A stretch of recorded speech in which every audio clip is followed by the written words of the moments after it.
నమస్తే, welcome to think Andhra. నేను మీ Priyanka Rao.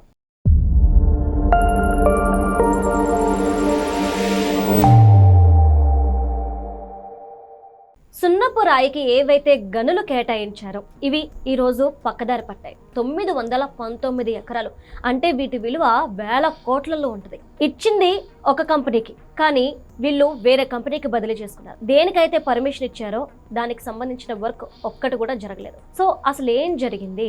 Same as it is గాలి జనార్దన్ రెడ్డి గారి కేసులో కూడా ఇదే విధంగా జరిగింది. అసలు అంటే సున్నపురాయికి అని చెప్పేసి, సిమెంట్ ఫ్యాక్టరీకి అని చెప్పేసి వీళ్ళు ఈ ల్యాండ్స్ ని దేనికి బదిలీ చేస్తున్నారో, అసలు అక్కడ ఏ కంపెనీస్ నడుస్తున్నాయి, ఎందుకు ఈ విధంగా ఇలాంటి స్కాములు జరుగుతున్నాయి, దీనికి సంబంధించి మనతో మాట్లాడడానికి ప్రముఖ పొలిటికల్ అనలిస్ట్ కొత్త రవీంద్రబాబు గారు ఉన్నారు. ఆయనతో మాట్లాడి మరిన్ని విషయాలు తెలుసుకుందాం.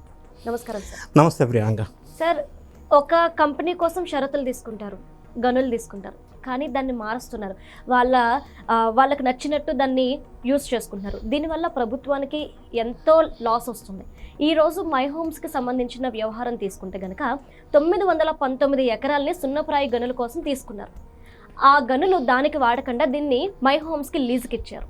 అసలు ఏంటి సార్, దీని దగ్గర ఈ స్కామ్ చూస్తే వేల కోట్లలో ఉంటుంది అని చెప్పేసి అంటున్నారు. అసలు ఏంటి స్కామ్? మై హోమ్ ఇండస్ట్రీస్ అనేది లార్జెస్ట్ సిమెంట్ ప్రొడ్యూసర్, అవును, number 1. Number 2, my home group అనేది సెంట్రల్ గవర్నమెంట్ శుభ ఆశీస్సులతో ఉన్న మాట వాస్తవం. పెద్ద గ్రూప్ కాబట్టి మై హోమ్ రామేశ్వరరావు గారికి మంచి పలుకుబడి ఉన్న వ్యక్తి. అవును. సో ఈ కేసు విషయానికి వచ్చినప్పుడు, సబ్జెక్ట్ పాయింట్లోకి వచ్చినప్పుడు, there is something called captive mines. So ఇప్పుడు చర్చ అంతా ఎక్కడ జరుగుతుందంటే, క్యాప్టివ్ మైన్స్ అంటే ఏంటి? క్యాప్టివ్ మైన్స్ ఒక కంపెనీకి అలాట్ అయిన తర్వాత వేరే వాళ్ళకి మనం అమ్ముకోవచ్చా? ఈ సబ్జెక్ట్ మనం కొద్దిగా అర్థం కావడం కోసం చెప్పుకోవాలంటే, వైజాగ్ స్టీల్ ప్లాంట్ ఉంది. వైజాగ్ స్టీల్ ప్లాంట్ ఈరోజు సిక్ అయింది. ఎందుకు సిక్ అయింది? అందులో ప్రధానంగా రకరకాల కారణాలు ఉన్నాయి. ప్రధానమైన కారణం ఏంటంటే, because it is not having captive coal mines. Captive coal mines లేకపోవటం వల్ల, కోల్ బయట నుంచి కొనటం వల్ల వైజాగ్ స్టీల్ ప్లాంట్కి ప్రొడక్షన్ కాస్ట్ పెరుగుతుండటం వల్ల over a period of time అది లాస్లోకి వెళ్ళింది. అందుకే దాన్ని ప్రైవేటైజేషన్ అని పెద్ద పంచాయతీ ఇష్యూ అయింది. ఎన్డీఏ ప్రభుత్వం అధికారంలోకి వచ్చిన తర్వాత దానికి ప్యాకేజ్ కింద కొంత అమౌంట్ తీసుకొచ్చారు, 11,000 crores. అయినప్పటికీ ఇప్పటికి కూడా వైజాగ్ స్టీల్ ప్లాంట్ లాంటిది పునర్జీవనం కావాలి అంటే క్యాప్టివ్ కోల్ మైన్స్ అలాట్మెంట్ చేస్తే అది ప్రొడక్షన్ కాస్ట్ తగ్గుతుంది, కోల్ తక్కువ రేటుకు దొరుకుతుంది బయట కంటే. అప్పుడు పునర్జీవనం అవుతుంది. ఇది గతంలో ఈ మధ్య కాలంలో ఆంధ్ర రాష్ట్రంలో చర్చించుకున్న అంశం. అలానే సిమెంట్ ఫ్యాక్టరీకి basic raw material lime stone. Lime stone is the basic raw material for manufacturing cement. So cement industry sustain అవ్వాలి, ప్రాఫిటబుల్లో ఉండాలి అంటే క్యాప్టివ్ లైమ్ స్టోన్ మైన్స్ ఉంటే దానికి ప్రాఫిట్ ఎక్కువ ఉంటుంది. ఎందుకంటే గవర్నమెంట్ క్యాప్టివ్ మైన్స్ అలాట్ చేయాలి. అట్లా కాకపోతే ఏమవుద్దంటే, ఈ బేసిక్ రా మెటీరియల్ లైమ్ స్టోన్ని బయట మార్కెట్లో కొనుక్కుంటే ప్రొడక్షన్ కాస్ట్ ఎక్కువ అవుతుంది. కాస్ట్ ఆఫ్ రా మెటీరియల్ ఎప్పుడైతే పెరుగుతుందో కాస్ట్ ఆఫ్ ప్రొడక్షన్ పెరుగుతుంది. అప్పుడు కాస్ట్ ఆఫ్ ప్రాఫిట్ తక్కువ అవుతుంది. అందుకని ప్రతి ఇండస్ట్రీ వాళ్ళు ఎవరైతే బేసిక్ రా మెటీరియల్ ఉంటుందో అది క్యాప్టివ్ మైన్స్ అలాట్మెంట్ అనేది ఫస్ట్ చూసుకుంటారు. అదే సిమెంట్కి సంబంధించిన మై హోమ్ సంబంధించింది.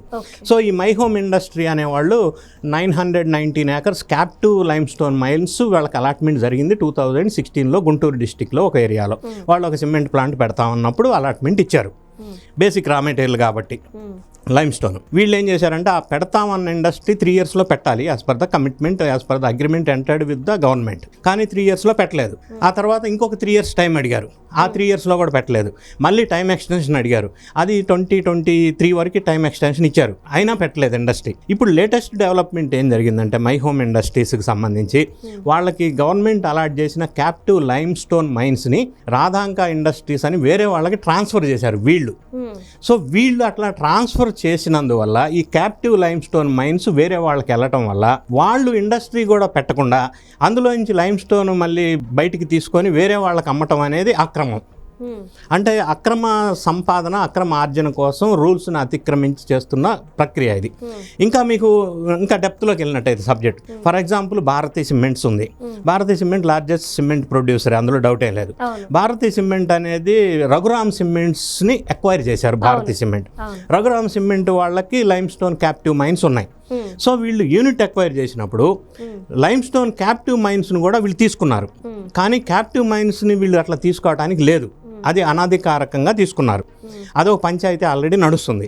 సో ఇది కాకుండా ఇంకొక ఎగ్జాంపుల్ మనకి గాలి జనార్దన్ రెడ్డి విషయంలో కూడా క్యాప్టివ్ మైన్స్ ఆయనకి అలాట్మెంట్ చేసిన తర్వాత ఇండస్ట్రీ పెట్టకుండా అందులో నుంచి అక్రమంగా తవ్వకాలు జరిగి కమర్షియల్గా అది వేరే వాళ్ళకి అమ్ముకున్నారు. అది గాలి జనార్దన్ రెడ్డి గారి కేసు. సో ఇప్పుడు మై హోమ్ ఇండస్ట్రీ వాళ్ళు ఏం చేశారంటే ఈ కొత్త ఇండస్ట్రీ ఎస్టాబ్లిష్ చేసి రిజిస్టర్ చేసి రాధాంగా ఇండస్ట్రీస్ ఏదో పేరు చెప్పారు. అది కూడా మై హోమ్ ఇండస్ట్రీ హబ్లోనే రిజిస్ట్రేషన్ అడ్రస్ అది అన్ని ఇచ్చారు. అంటే వాళ్ళ సిస్టర్ కన్సర్న్ యాన్సిలరీగానో దాన్ని ప్రొజెక్ట్ చేశారు. సో వాళ్ళ ద్వారా ఈ క్యాప్టివ్ మైన్స్ కూడా వాళ్ళకి ట్రాన్స్ఫర్ చేశారు. కానీ captive mines basic purpose of allotting this captive mines for any industry by the government ఏంటంటే ఎస్టాబ్లిష్ చేసి దానికి ప్రొడక్షన్కి వాడుకోవాలా కంపల్సరీ. అది కాకుండా వేరే వాళ్ళకి ట్రాన్స్ఫర్ చేసుకుంటాను నేను కమర్షియల్గా దాన్ని ఖనిజం తవ్వుకొని వెళ్ళిపోతానంటే అది అనధికారం. అయితే మై హోమ్ ఇండస్ట్రీస్ వాళ్ళు ఏం చేశారంటే ఎన్సిఎల్టీ ద్వారా దాన్ని ఈ వేరే సిమెంట్ రాధాంకా ఇండస్ట్రీస్కి ట్రాన్స్ఫర్ చేశారు. కానీ ఈ క్యాప్టివ్ మైన్స్ ట్రాన్స్ఫర్ చేయాలంటే state mines and geology department అనుమతితో పాటుగా central mines and geology department అనుమతి కూడా పొందవలసిన అవసరం ఉంటుంది. గతంలో మనకి భారతీయ సిమెంట్ విషయంలో రఘురామ్ సిమెంట్ నుంచి టేక్ ఓవర్ చేసినప్పుడు కూడా ఇదే పంచాయతీ నడిచింది.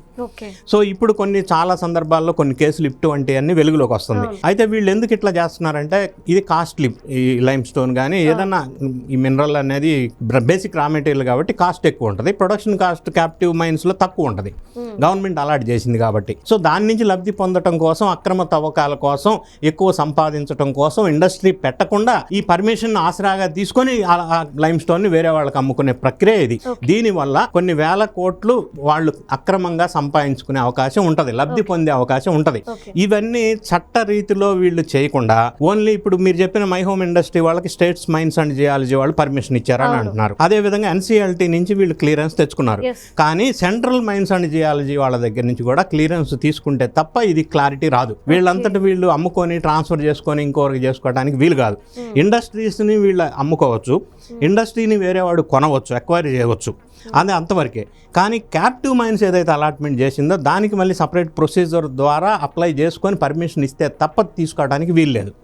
అంటే దీనివల్ల ప్రభుత్వానికి కూడా లాస్ ఉంది. ప్రభుత్వానికి ఏమి లాస్ అంటే ఒకటి the purpose of allotment is deviated.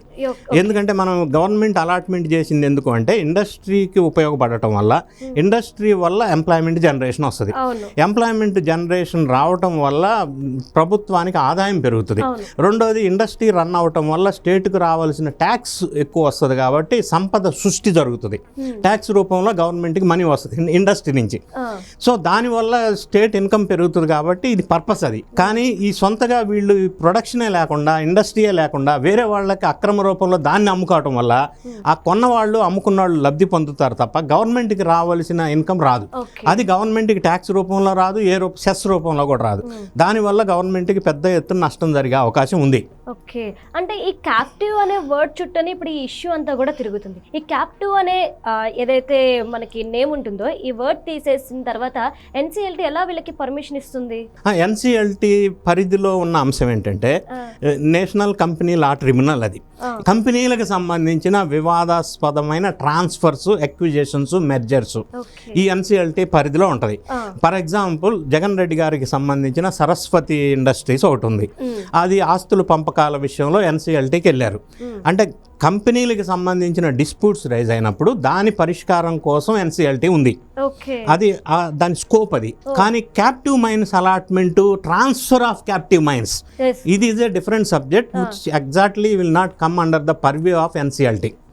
దీనికి central mines and geology, state mines and geology వాళ్ళు పర్మిషన్ ఇవ్వాలి. ట్రాన్స్ఫర్ అనేది జస్ట్ లైక్ దట్ రిజిస్ట్రేషన్ చేసుకుంటే ట్రాన్స్ఫర్ కాదు. ఇది అక్రమంగా డబ్బు సంపాదించుకోవటం కోసం అక్రమంగా ఇంకొకరికి ట్రాన్స్ఫర్ చేసుకొని ఈ చట్టంలో ఉన్న లొసుకుల్ని తీసుకొని వీళ్ళు ఉపయోగించుకుంటున్నారు తప్ప లీగల్గా అది కరెక్ట్ కాదు. అంటే ఇప్పుడు ఏదైతే మై హోమ్ ఉందో దీనికి సంబంధించి మాత్రం ఓన్లీ ఎన్సిఎల్టీ నుండి మాత్రమే పర్మిషన్ ఉంది, సెంట్రల్ నుండి లేదు. లేదు. సో అంటే ఇది అక్రమం. Yes. Okay, right. Thank you.